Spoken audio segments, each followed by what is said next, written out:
না বুঝলাম না, আমি একদম বুঝতেছি না, আমার মাথায় কাজ করতেছে না ভাই।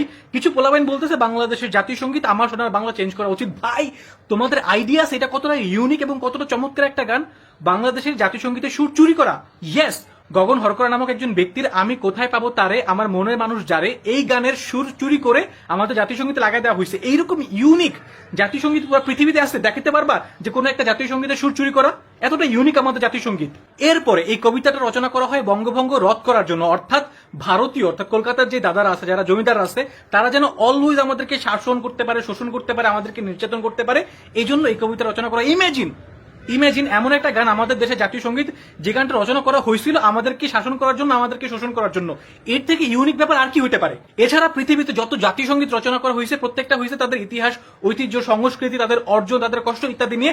আমাদের দেশে জাতীয় সঙ্গীত একমাত্র জাতীয় সঙ্গীত যেখানে আমাদের দেশে কিছু বলা নাই ভাই। আমাদের দেশের ইতিহাস, ঐতিহ্য, আমাদের কষ্ট, আমাদের অর্জন কিচ্ছু নাই। আমাদের কেমনে থাকবে ভাই?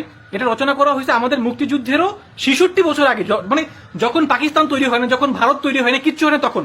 এর থেকে ইউনিক, এর থেকে চমৎকার জাতীয় সঙ্গীত হইতে পারে না। তোমরা বলো এটা চেঞ্জ করতে হবে। হ্যাঁ, বোকা শোকা পোলাপাইন, এই জাতীয় সঙ্গীত বেস্ট, ইউনিক, চমৎকার, সেরা। আমি তো বলি এই জাতীয় সঙ্গীতকে পুরো পৃথিবীর জাতীয় সঙ্গীত, পুরো ইউনিভার্স, মাল্টিভার্সের জাতীয় সঙ্গীত ঘোষণা করা উচিত।